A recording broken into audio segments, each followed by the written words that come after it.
ഇടുക്കി പുല്ലുപാറയ്ക്ക് സമീപം KSRTC bus കൊക്കയിലേക്ക് മറിഞ്ഞു എന്നൊരു വാർത്ത വരുന്നു. മാവേലിക്കരയിൽ നിന്നും തഞ്ചാവൂരിലേക്ക് വിനോദയാത്ര പോയ സംഘം സഞ്ചരിച്ച ബസ്സാണ് അപകടത്തിൽപ്പെട്ടത്. യാത്രക്കാരെ രക്ഷപ്പെടുത്തുകയാണ് എന്ന വിവരം കൂടി രാഹുൽ വിജയൻ അവിടെ നിന്നും റിപ്പോർട്ട് ചെയ്യുന്നുണ്ട്. രാഹുൽ കേൾക്കാമെങ്കിൽ കൊക്കയിലേക്ക് മറിഞ്ഞു എന്നാണ്. എത്ര അടി താഴ്ചയിലേക്കുള്ള കൊക്കയാണ്, എന്താണ് സംഭവിച്ചത്? രാവിലെ തന്നെ വലിയ അപകടത്തിന്റെ വാർത്ത വരുന്നു. യാത്രക്കാരെ രക്ഷപ്പെടുത്തിക്കൊണ്ടിരിക്കുകയാണ്. ആർക്കും കാര്യമായ പരിക്കുകൾ ഉണ്ടാകില്ല എന്ന് നമുക്ക് പ്രതീക്ഷിക്കാം. അങ്ങനെ ആകട്ടെ. മാവേലിക്കരയിൽ നിന്നും തഞ്ചാവൂരിലേക്ക് വിനോദയാത്ര പോയ സംഘം സഞ്ചരിച്ച ബസ്സാണ് കൊക്കയിലേക്ക് മറിഞ്ഞത്. അതിന്റെ ദൃശ്യങ്ങൾ സഹിതം ഇപ്പോൾ നമുക്ക് ലഭ്യമായിട്ടുണ്ട്. അത് പ്രേക്ഷകർക്ക് കാണാൻ കഴിയുമെന്ന് പ്രതീക്ഷിക്കുന്നു.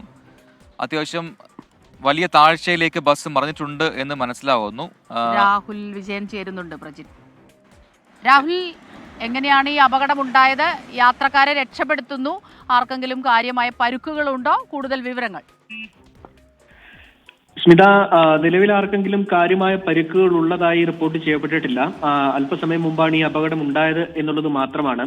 മാവേലിക്കരയിൽ നിന്ന് തഞ്ചാവൂരിലേക്ക് വിനോദസഞ്ചാരത്തിന് പോയ 34 പേരടങ്ങുന്ന സംഘത്തിന്റെ ബസ്സാണ്, അതായത് KSRTC ബസ്സുമായിട്ടാണ് അവർ വിനോദസഞ്ചാരത്തിന് പോയിരുന്നത്. അത് തിരിച്ചു വരുന്ന വഴി പുല്ലുപാറയ്ക്ക് സമീപം വെച്ച് മറിയുകയായിരുന്നു എന്നുള്ളതാണ് അറിയാൻ കഴിയുന്നത്. ഈ ആളുകളുടെ പ്രതികരണം നമുക്ക് ലഭിക്കുകയും ചെയ്തിട്ടുണ്ട്.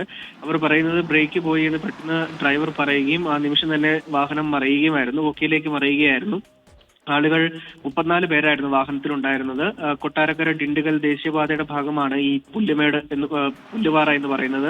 അവിടെയാണ് ഈ അപകടം ഉണ്ടായത്. ഈ വാഹനം മറിഞ്ഞതിന് ശേഷം നാട്ടുകാരും അതുപോലെ തന്നെ മറ്റ് വാഹനയാത്രികരും ഉടൻ തന്നെ രക്ഷാപ്രവർത്തനം നടത്തുകയും ചെയ്യുന്നുണ്ട്. ആളുകളെ എല്ലാവരെയും തന്നെ റോഡിലേക്ക് കയറ്റാൻ കഴിഞ്ഞിട്ടുണ്ട് എന്നുള്ളതാണ് അറിയാൻ കഴിയുന്നത്. ആർക്കും പരിക്ക് ഗുരുതരമല്ലാത്തത് ആശ്വാസകരമായ കാര്യമാണ്.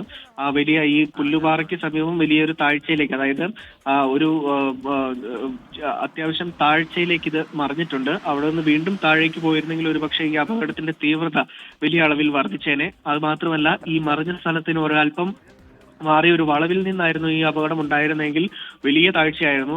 രക്ഷാപ്രവർത്തനം തന്നെ സമീപത്താണ് ഈ അപകടം ഉണ്ടായത്. താഴ്ചയാണ്, പക്ഷെ ആർക്കും ഗുരുതരമായ പരിക്കുകളില്ല എന്നാണ് രാഹുൽ വിജയൻ റിപ്പോർട്ട് ചെയ്യുന്നത്, അല്ലേ? അതെ.